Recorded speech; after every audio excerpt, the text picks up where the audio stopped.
Well, good evening and welcome to Women in the World, Texas. We're so glad that you're here.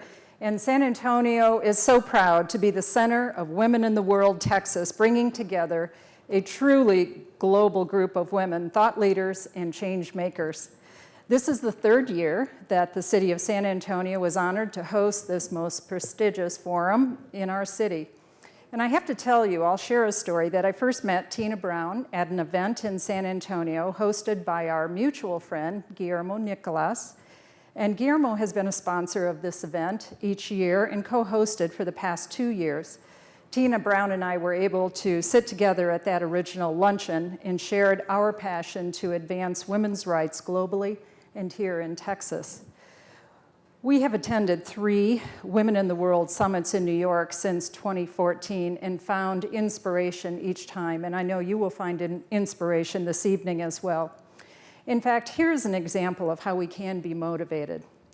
At the Women in the World Summit in New York City this past April, I was inspired by MasterCard President and CEO Ajay Banga. In an effort to support female staff members, MasterCard has a generous parental leave policy. MasterCard provides 16 paid weeks of maternity leave and 8 weeks of paid parental leave.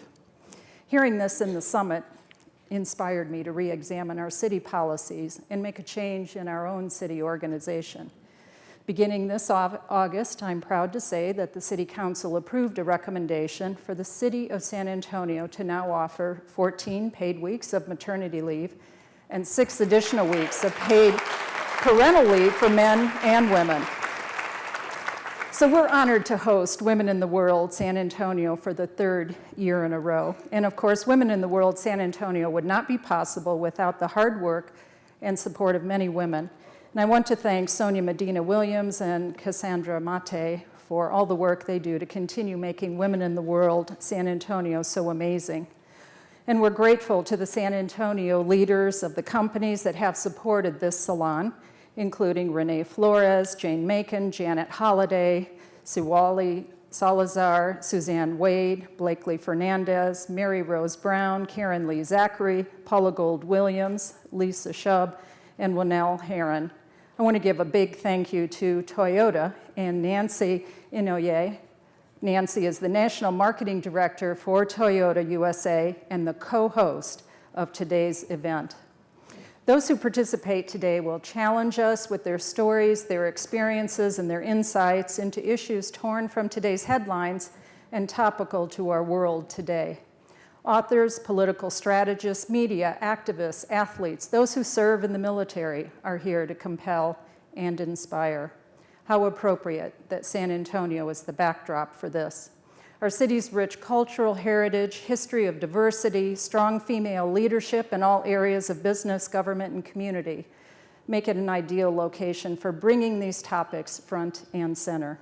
We have Mayor Ivy Taylor, who is the first African-American woman to serve as our mayor, and the first of a city of greater than 1 million in population, and only the second female in San Antonio. We have city council members Rebecca Villagran and Shirley Gonzalez. We have Becky Hammond, who is NBA's first female full-time coach. The San Antonio Chamber of Commerce and the Hispanic Chamber of Commerce are both chaired by women, Renee Flores and Becky Cedillo. CPS Energy and our Economic Development Foundation are headed by Paula Gold Williams and Jenna Saucedo Herrera, and the list goes on. But now it's my pleasure to introduce another amazing woman and the founder and CEO of Tina Brown Live Media, Women in the World, the award-winning journalist, editor, and author, Tina Brown. In addition to being an author of the best-selling biography of the Princess of Wales, The Diana Chronicles, Tina Brown is former editor-in-chief of top publications, including Vanity Fair, the New Yorker magazine, the digital news site, The Daily Beast, which she founded. While at the Beast, Tina launched Women in the World, which has grown into the premier forum for ideas for women leaders internationally. Now in partnership with the New York Times, Women in the World has expanded beyond its annual summit in New York to points overseas, London, India, and Dubai. I know everyone is eager to begin this extraordinary evening, so let's get started. Please welcome Women in the World founder and CEO, Tina Brown.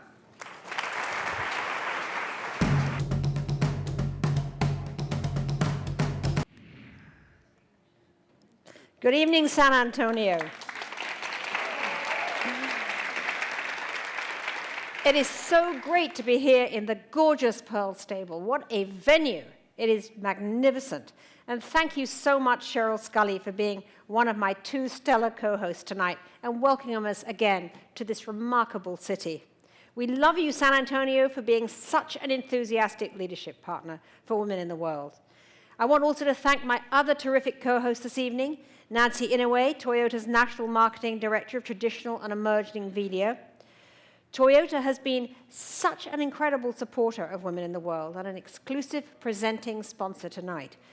We thank them once again for bringing us here and to so many other places around the world, London, New Delhi, and of course our annual summit at Lincoln Center in New York. We're very lucky indeed to have such generous and forward-thinking traveling companions. Many others to thank: HEB, our supporting sponsor and a corporation with a heart. Since the 1930s, HEB has been giving back to the community by donating 5% of its pre-tax earnings to local charities, a great role model. And I want to extend a warm welcome to some special young women in the audience who are joining us from some of San Antonio's fantastic youth groups. Where are you guys? Where are you girls? You were all outside in those fabulous T-shirts. I also want to thank AT&T, Bracewell LLP and the Siebert Foundation, the CE Group, CPS Energy, HEB, Neiman Marcus, Norton Rose Fulbright, New Star Energy, and Zachary Corporation.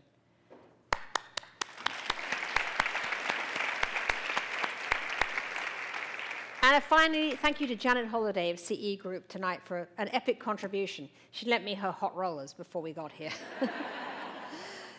So, it's wonderful to be back in San Antonio. And since we were last together, something a little bit disappointing happened, to say the least. The highest and the hardest glass ceiling, as Hillary Clinton called it in her concession speech, has still not, it seems, been shattered. What is it about America? No shattering of that glass ceiling yet. Whichever side of the aisle you sit, it's agonizing and not a little bit shaming that the United States has never yet managed to elect a woman as president. We've seen a lot of unsettling misogyny this year. The political campaign that seemed to go on forever unleashed a previously unimaginable debasement and coarsening of public discourse that seemed to empower the lout in everybody. It's given validation to all the creepy trolls who threaten and harass women, who so much as stick their heads over the parapet. There were moments this year when the crowds were chanting, "Lock her up." It felt like a terrifying regression to the era when women who were outside the norm were branded as witches, tied in chairs, and dunked in the river. So how are we going to get the evil genii back into the bottle now? It's the duty of all of us here to make sure that we do. But while the biggest roles on the political stage stubbornly seem to elude us, last week's election suggested that the moral arc of the universe might be bending towards justice after all. 4 terrific new women are headed for the Senate. One of them, Tammy Duckworth, a combat veteran. 8 new women headed to the House. And let's not forget that for the first time in history, a woman, Kellyanne Conway, led a winning presidential campaign. Texas, of course, has always been the place for amazing pioneering women. There's Governor Ma Ferguson, the indomitable Governor Ann Richards, the remarkable Molly Ivins, the pioneer civil rights activist Rosie Castro, the state's first female U.S. Senator Kay Bailey Hutchinson. And today the beat goes on. San Antonio's Mayor Ivy Taylor, as Cheryl mentioned. Cheryl herself, I certainly wouldn't want to leave her out. Justice Elsa Alcala, Cecile Richards, who fought so hard this year for Planned Parenthood. Zena Stevens was a name that caught my eye, too. She's the first black woman in the Lone Star State to be elected sheriff. To those who are new to women in the world, our mission is to bring you stories from the front lines of change, seen through the eyes of remarkable women. They bring us the insights that are often dismissed, the experiences unique to our gender, the solutions women offer that don't always make it to the negotiating table. largely because they're often not there. The world needs women. Women like you, not binders full of them either, but a tsunami of women to take their rightful places as leaders now. You'll be reminded why all over again tonight when you hear from our amazing guests. It's a treat to have so many extraordinary women coming tonight. We have, one of them is the great best-selling crime writer, Patricia Cornwell, as well as remarkable women from places as far afield as Congo and Iran, women from the battlefield of war and the battlefield of politics. So after this bruising election season, how do we move forward? We have a brilliant panel today to take on that question, moderated by the wonderful Bianna Golodryga of Yahoo News. Let's begin.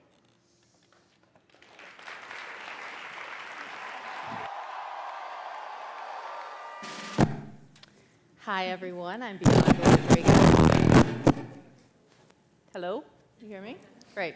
I'm Bianna Golodryga. I'm the News and Finance anchor at Yahoo, and it is great to be back in my home state of Texas. I hope this isn't me, so I'm trying not to move. Well, a lot of us in my industry and a lot of pollsters are eating crow. This past week has been a crazy week, a wild week, an unprotected week. People constantly asking questions: what didn't we see? What did we miss? Who didn't we talk to? And as we're trying to reevaluate how we cover elections, how we as journalists view elections, and investigative journalists in particular, the candidates themselves seem to be stunned with the results. So as we're all taking it in, I thought it would be a great idea to have us all talk about this as women up here on stage. And I want to introduce this wonderful panel who's going to help me really jump into this discussion. Jenifer Sarver. She's the head of Sarver Strategies, who has also worked for some of the top GOP women in Texas, including Ambassador Karen Hughes and Senator Kay Bailey Hutchison. Lorena Chambers, a political consultant and CEO of Chambers Lopez Strategies, who worked very hard to get the Latino vote out, and the voters did come out this time. They awoke the sleeping giant. And Emily Ramshaw, she's the editor-in-chief of the Texas Tribune. You'll note that Corinne Jean-Pierre was listed in the program. Unfortunately, she couldn't join us for a family emergency. But welcome, ladies. We have a lot to get into. And Emily, I want to begin with you, because in the weeks leading up to the election, there really was momentum in sort of these even purple states. Texas, I remember being in play, Arizona being in play. Hillary Clinton was focused at one point on the down ballot. And yet you look at these numbers, Trump got 53% of the vote in Texas. Hillary Clinton got 43%. Where did we get this information and data so wrong? Well, actually, I would say Texas was the one place where the pollsters in this nation were actually right this time around. I mean, despite the fact that Trump won in Texas, his numbers, he won by a much narrower margin than Texas has seen in almost 2 decades, maybe more than 2 decades.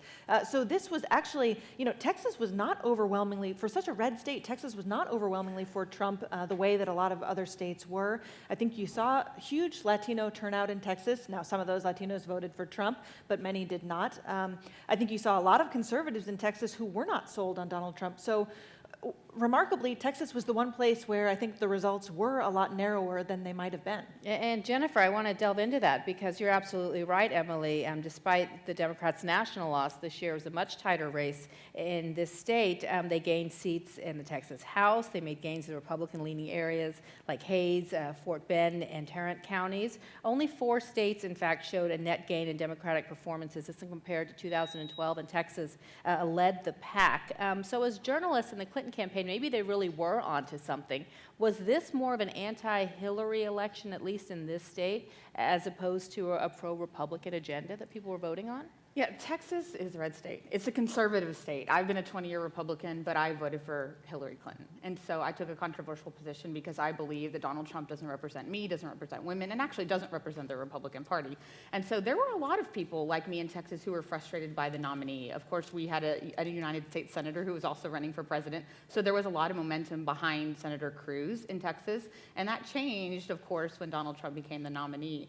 I personally believe that there is value in the Democratic Party being much more competitive in Texas. I think we win when we're talking about ideas, and right now the Republican Party is so far right that we're not discussing ideas. We're just trying to out-conservative one another, especially in this state. So to me, it was actually good to see some competition from the Democrats, because I believe once we get more toward the center, we're going to start talking about ideas that will drive our state and our country forward. It's interesting that you talk about the lack of ideas in the Republican Party, because I think a lot of people would say that that's what led to Hillary Clinton's demise in the Democratic Party, that it was more of an election of an anti-Trump election, anybody but him, as opposed to here are the ideas that we're running on. But Lorena, I want to turn to you about the Hispanic vote, because the sleeping giant, as we know, was awoken this time around. That Latinos did turn out in bigger numbers than we've seen in the past, whether it's early voting in Florida, and finally as the numbers came in Tuesday night and into Wednesday morning.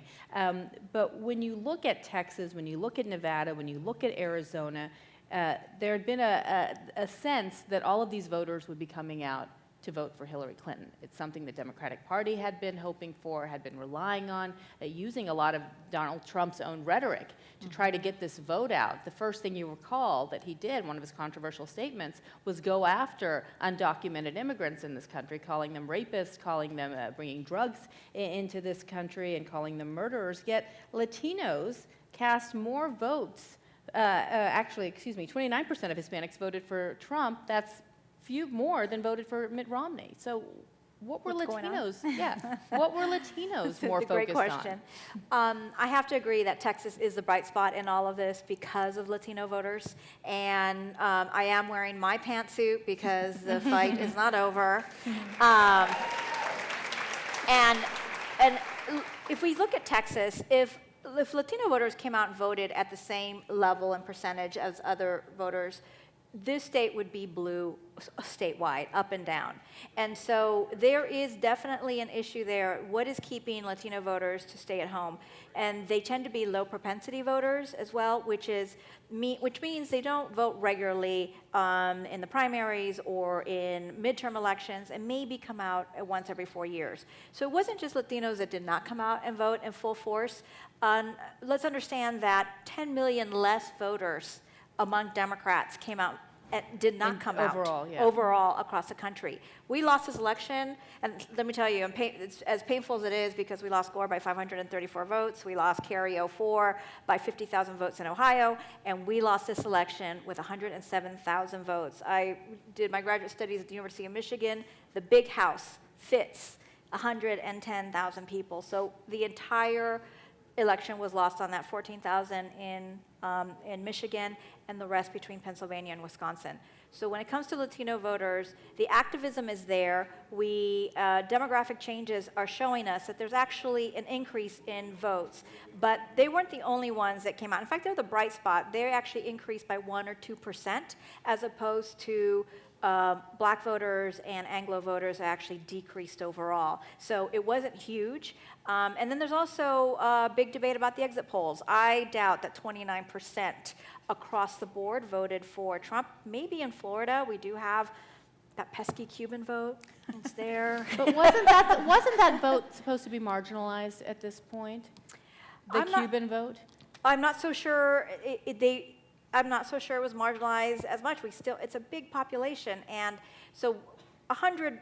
We're talking 27, 29% of 100 voters versus 1,000 or 10,000. That's where the numbers increase, right? So we have to make sure that we're understanding the difference between percentages as well as overall numbers. So overall numbers we increased, but yes, Latinos can't be the firewall all the time either, right? The Democratic Party needs to go out and communicate regularly to folks, right? To women, Latinos, African Americans. They just can't show up every 4 years and say, hey, we need you. And so that's a constant struggle. I really don't know what happens on the GOP side, except what I see on TV, and it didn't seem like there was a lot of outreach there either, clearly. Well, and I would just if I could add on to that, I think the Republican Party has to do the same thing. Each party should be fighting for every single vote. We should not take women for granted. We shouldn't take minorities for granted.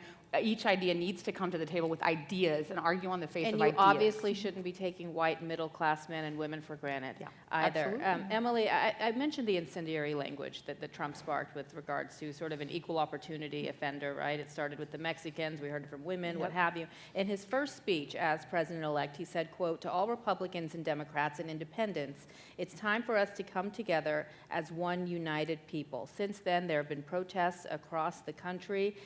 We've seen instances of racial and religious persecution and attacks at schools and places of worship. And Donald Trump has sent sort of mixed messages in response. On the one hand, he called the protests on Twitter, of course, it went to Twitter, and called them unfair and professionally organized by us in the media. And then 8 hours later. Yeah, and 8 hours later, he came out and reversed course. And yet, when he was on 60 Minutes last night and asked specifically about those minorities who were being attacked and offended, he said, "Stop it."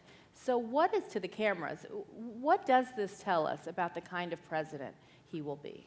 I think he's a giant question mark. Jenifer was saying earlier, I don't even think he reflects the Republican Party. He's not a Republican.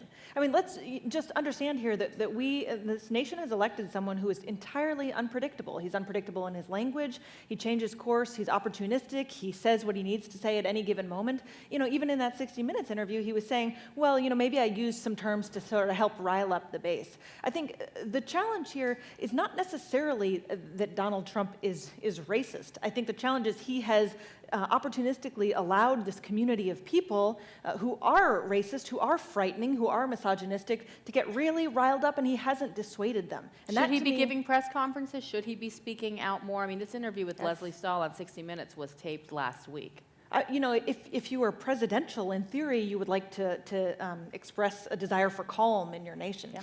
And since then, Jenifer, we've heard of some appointments in his camp. We've heard Reince Priebus, RNC's chairman, who's appointed to be his chief of staff. I think a lot of Washington insiders, you can agree with this, were relieved to hear of that appointment. But there's been a lot of concern about another appointment. That's his top advisor, Steve Bannon, his senior counsel that he was picked for. He has close ties, of course, to the alt-right fringe behind Breitbart media, and he's come out with incendiary remarks throughout his career against Muslims, Jews, women, homosexual.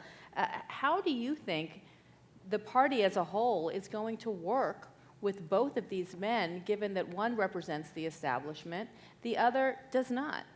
It's a bit schizophrenic. On one hand, the establishment, in air quotes, Republicans were really pleased to see Reince selected because they feel like at least he has the relationships, at least he knows how to work with Congress, he understands how a bill becomes the law. Ryan. Close to Speaker Ryan, so we'll keep some grown-ups in the House. But for those people who voted for Trump thinking it was going to be a complete drain the swamp moment, that said, just kidding, we're going to keep the establishment in place. So people like me are pleased with that. The Bannon pick, on the other hand, is terrifying. I mean, frankly, terrifying. And if his job is to communicate with those people outside who are the misogynists, who are the racists, who are painting swastikas on buildings, that's a real problem. And I think that his attitude toward the media, his attitude towards anybody who doesn't agree with him is troubling. And if Trump has picked those two men to be at the top of his White House and his leadership structure so they can duke it out, which is one of the things that people think is happening, it's troubling because the nastier one's going to win. And we should remind everyone here that senior counsel holds an enormous responsibility and high level of approach to the president. I mean, they're in their ear constantly. It's sort of the David Axelrods, the Valerie Jarretts that we've come to know. So they're constantly in the picture. And they don't have to be Senate confirmed. And they don't have to be confirmed. And Bannon is the 8-year plan, right? Because, if Reince if they aren't able to sort of accomplish, you've already seen him moving away from some of the things he swore he was going to do on the campaign trail.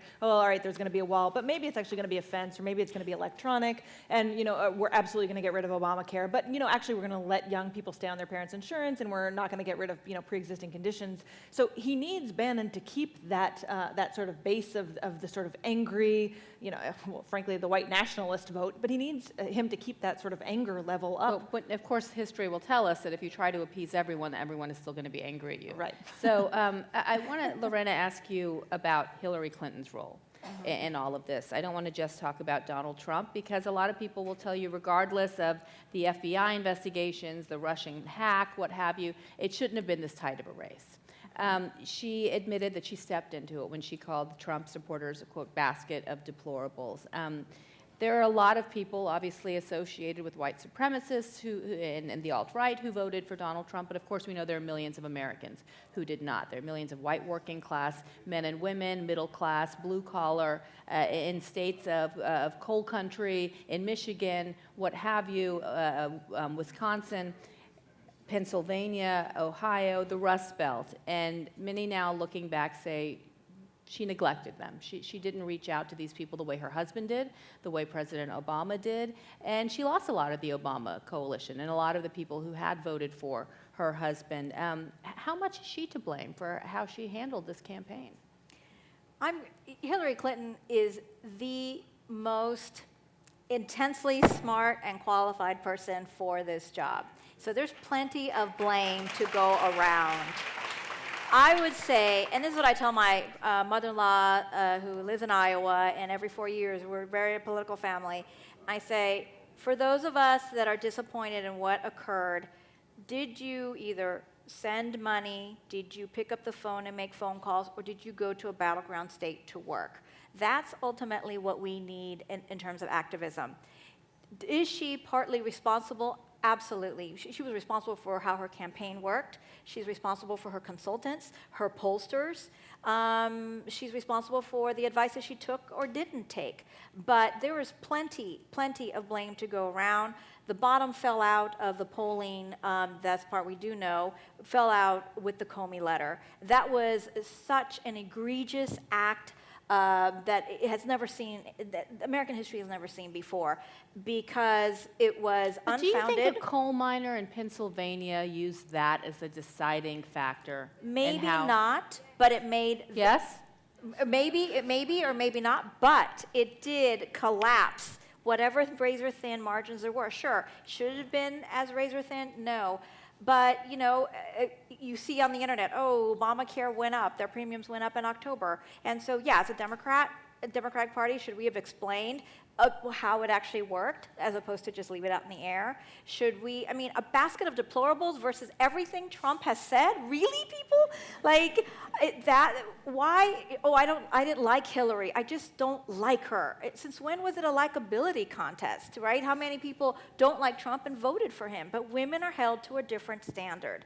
So as a woman of color, as a consultant woman of color, where I am the only person of color in entire vats of white guys on the Democratic side, I can tell you my work has to be twice as good, my accounting has to be absolutely perfect, and I'm just held to a different standard. She was held to a different standard. Maybe, we don't know, we didn't account for those extra votes that we were going to need to account for the fact that she's a woman. Does she have baggage? Absolutely, we all do. But it's essentially baggage that was been put on her, a lot of it, not all of it, a good portion of it, for decades and decades and decades. Well, I'm glad to know there's vats of white guys on the other side, too. We have those in the Republican Party, don't worry. Well, what no one could have anticipated going into this election, maybe we could have foreshadowed it in the primaries, given some of the rhetoric that Donald Trump had used, but the language. The misogynistic undertones left, right, and center. And I think we have a video, a montage of what we've seen play out throughout this campaign. Is there a PG-13 There's rating? got to be some downside to having a woman president, right? She's not that likable. I'm not even sure that Bill Clinton likes her. She had kind of a smug little look on her face. Hillary special, 2 fat thighs, 2 small breasts, left wing. Hillary sucks, but not like Monica! She tends to assume a kind of kindergarten teacher type hectoring tone. In fact, it sounds like a cat being dragged across a blackboard a lot of the time. What about this sexism thing? I don't really know what this is. Of course not. So that's just a sampling of obviously what we've heard on a nightly basis throughout this campaign. Of course, there were the comments about Megyn Kelly, the Miss Universe winner, calling her Miss Piggy, the Access Hollywood tape. But we found that women did turn out and vote for Donald Trump, specifically white women. 53% of white women voted for Donald Trump. How do you explain that number? And I want to ask you first, Emily. honestly, I don't know how you explain that number. I think it's a really difficult number to explain, but I think, what we learned probably from exit polling was that a lot of people, particularly white educated people, including white educated women, got into the voting booth, got ready to punch the button, and could not get beyond the premise that there might be a woman in the White House. I mean, I actually think that was probably a calculation for a lot of people. So I don't know exactly. But was it a woman factor or was it a this woman factor? Well, because that's what Kellyanne Conway would say. I think there are a ton of white women who say, I really wanted a woman, I just didn't want this particular woman. But I also think, we looked at this rhetoric. I think someone in the audience, we asked if, the coal miner, was he listening to does he know that Comey, was he listening to, Comey's press conferences? I don't think so. I think we actually have a media problem. Well, that will come as no surprise to any of you. We have a media problem here too. And that is that, we are just talking to each other. You look on Twitter, you look on Facebook, and you're communicating with people who are just like you. We have a giant education gap in this country. We sort ourselves. We sort ourselves entirely. I mean, and, Facebook algorithms help us to do that. Mm-hmm. But we, and we in the media, too, really rarely step outside our bubble. I mean, I think we missed the biggest story, in recent presidential history because not enough of us stepped out into communities of people who are not like us. So I think that happened up and down. Yeah. And I think it's something that a lot of us in the media are having to reflect and internalize and talk within our newsrooms about how we're going to better handle the next election, and because we're still going to be covering them extensively. I want to ask you, though, as a conservative, as a Republican, what are your thoughts on the things Donald Trump has said? A lot, like as you mentioned, a lot of people think he's a Democrat. He's not even a Republican. He was asked about Roe v. Wade. He said that he would turn that possibly over to the states. Gay marriage, he said it's already a done deal. We can't touch it. What's the reaction within the party as a whole to some of these core principles? Well, I came out against Donald Trump before he was ever our nominee because I was troubled by the language, troubled by his policies, and troubled by his lack of seriousness for the job. And I'm concerned with the number of people that voted for him. I know that there's a lot of young women in this audience, and I think if I were 18 or 20 years old and looking at which party might represent me, there's no way I would become a Republican at this point. What I would say is give us another chance. Don't let Donald Trump be the only person that defines the Republican Party. And I think it's incumbent on people like me to go out and be involved and be active and to push back and really hold his feet to the fire and the leadership's feet to the fire to say this is not the party that we are. I am troubled by the language. I am troubled by the appointments. I think the proof is in the pudding. We'll have to see what actually happens. And I am of the mindset of let's give him a chance, but let's continue to hold him accountable for what he has said and what he's done. And he has the opportunity to make some appointments of substantive people, substantive women. Thus far, I haven't heard any names of substantive women, but I'd like to see that. And I think that the Republicans like me need to step up and continue to push, continue to ask him to lead us as a nation and to represent our party more effectively. Well, as President Obama said today, he believes that he's pragmatic and that he's not an ideologue, but we shall see, as you said, that the proof is in the pudding. I want to end on a positive note in this last minute, Lorena, because we all want to end on a positive note, right? Because the sun always sets, the sun always rises, and we shall continue to thrive in this great country. But there's something to be proud of, too. As Tina did mention, this election did send new women to Washington, including some who broke barriers. Talk about that and talk about how inspiring these women should be to voters who didn't vote this time around, which is always so frustrating. We were very privileged to work on advertising for Catherine Cortez Masto, the new senator from Nevada, the first Latina to the U.S. Senate in the history of our country. Really, really big. And Kamala Harris, the first African-American and South Asian woman ever also to the U.S. Senate. So we have a lot of good names coming up. Tammy Duckworth, who's Thai American. So we have women of color moving on up, and they're going there. Now, when and how soon we're going to break that ultimate glass ceiling, we shall see. I'm hoping, I'm making my vow here, 4 years, we're going to do it, and we need all of y'all's help. It will happen. And on that note, I just have to say briefly, as an immigrant to this country, I came here at 18 months. My parents decided instead of going to New York as Russians, we were going to move to Galveston, Texas. And the beauty of this country, and I love that it takes speaking to my father about getting that uplifting note every night. And the beauty of this country is regardless, and everyone, of course, wants the country to move in the right direction, and for that, we're giving our president a chance, and let's hope that he does a good job. But if he doesn't, we get a new one in 4 years, right? Many countries don't have that opportunity. And if he does, he gets another 4.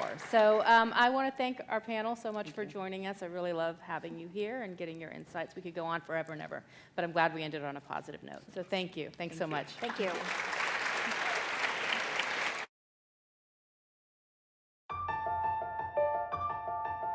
Almost 1 billion people in the world